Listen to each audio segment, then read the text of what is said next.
एक गांव में एक दर्जी अपनी दुकान चलाता था। दर्जी के पास गांव के लोग कपड़े सिलवाने के लिए कपड़ा दे जाते थे। दर्जी जब भी महंगे कपड़े देखता उसे लालच आ जाता था। वह उस कपड़े में से आधा कपड़ा बचा लेता था और दुकान पर पड़ी पुरानी कतरन में से जोड़ लगाकर नया कपड़ा सिल देता था। एक दिन गांव का एक नौजवान मनीष उसकी दुकान पर आया और बोला, मास्टर जी, ये कपड़ा मैंने शहर से मंगवाया है, आप एक बढ़िया सी कमीज सिल दो। दर्जी ने उसका नाप ले लिया। फिर उसने कपड़े को देखा। देखने में कपड़ा बहुत महंगा लग रहा था। दर्जी बोला, भाई ये तो तुम्हें किसी ने बेवकूफ बना दिया, इसमें एक तो क्या आधी कमीज भी नहीं बन पाएगी। ये सुनकर मनीष ने कहा, यह क्या कह रहे हो मास्टर जी, मैंने तो पूरे पैसे दिए हैं इस कपड़े के। दर्जी बोला, भाई देख लो, इसमें कमीज नहीं बन पाएगी। अगर तुम कहो तो मैं अपने पास से कुछ कपड़ा लगा दूंगा, इससे नया डिजाइन भी बन जाएगा और तुम्हारा कपड़ा भी बेकार नहीं जाएगा, लेकिन उस कपड़े के पैसे अलग से देने होंगे। मनीष हाँ कर देता है। दर्जी पुरानी कतरनों से डिजाइन बनाकर आधा कपड़ा बचा लेता है। वह कमीज को इतना सुंदर बना देता है कि जब मनीष अपनी कमीज लेने आता है तो वह अपना कपड़ा भूल जाता है और कमीज लेकर चला जाता है।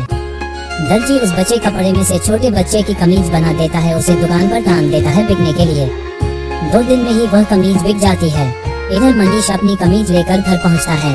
वह नहा धोकर नई कमीज पहनकर घूमने निकल जाता है। वह एक गली से गुजर रहा होता है, तभी वहाँ कुछ लोग उसे देखकर हंसने लगते हैं।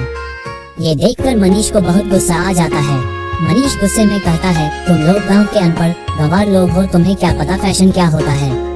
ये सुनकर उनमें से एक आदमी कहता है, भैया इसे फैशन नहीं बेवकूफ बनना कहते हैं। लगता है तुमने हमारे गाँव के दर्जी से ही ये कमीज सिलवाई है। मनीष हाँ में सिर हिलाता है। तो दूसरा आदमी कहता है, भाई जी उसने तुम्हें ये बताया होगा कि कपड़ा कम है, इस तरह उसने आधा कपड़ा बचाकर ये कतरनों से बनी कमीज तुम्हें दे दी। उधर वह बाकी बचे कपड़े से छोटे बच्चे की कमीज बनाकर बेच चुका होगा। मनीष ने कहा, लेकिन ये सब आपको कैसे पता। तब पहला वाला आदमी बोला, भाई हम तो कई सालों तक उससे बेवकूफ बनते रहे, अब हम में से कोई भी उसके पास नहीं जाता। तुम 2-4 दिन गाँव में घूम लो, कोई न कोई बच्चा तुम्हारे जैसी कमीज पहने मिल जाएगा। मनीष को बहुत गुस्सा आया। वह बोला, आपने कभी उससे शिकायत नहीं की। दूसरा आदमी बोला, भाई कहाँ शिकायत करते, वह चालाकी से कपड़ा बचा रहा है, किसी को जबरदस्ती लूट नहीं रहा है, हमने उसके पास जाना बंद कर दिया। मनीष ये सुनकर बोला, लेकिन भाइयों उसे सबक तो सिखाना चाहिए जिससे वह आगे से ऐसा न करे। सभी ने सहमति में सिर हिला दिया। अब मनीष ने उसे सबक सिखाने के लिए योजना बनाना शुरू कर दिया।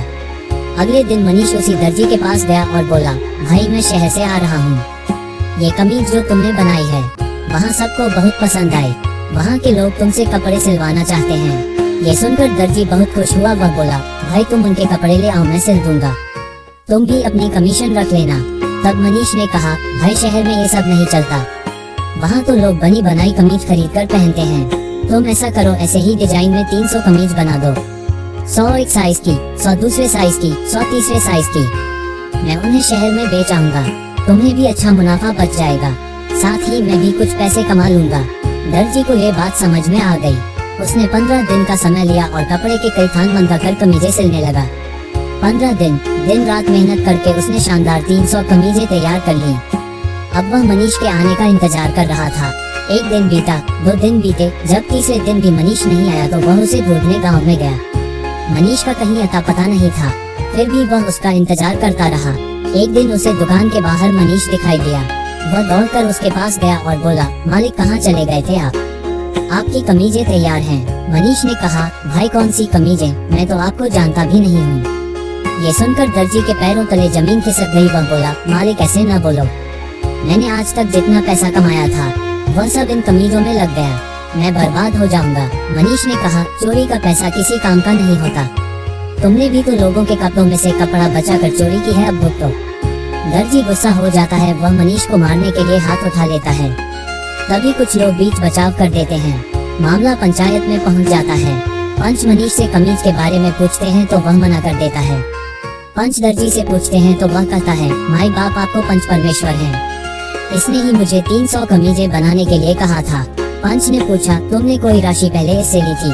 दर्जी बोला, नहीं साहब, मैंने तो इस पर विश्वास करके सारी कमीजें बना दिए। पंच ने कहा, हमारा फैसला यह है कि मनीष निर्दोष है, लगता है तुम झूठ बोल रहे हो, वैसे भी तुम्हारी बेईमानी की शिकायतें अक्सर आती रहती हैं, अब अपने घर जाओ। दर्जी बोला, मालिक मैं उन कमीजों का क्या करूँगा। पंच ने कहा, उन्हें आधे दामों पर पंचायत में दे दो। यहाँ से जिसे चाहिए होगी वह खरीद लेगा। दर्जी ने कहा, ठीक है साहब, मनीष भैया और गांव वालों मुझे माफ कर दो, आगे से कभी मैं बेईमानी नहीं करूँगा।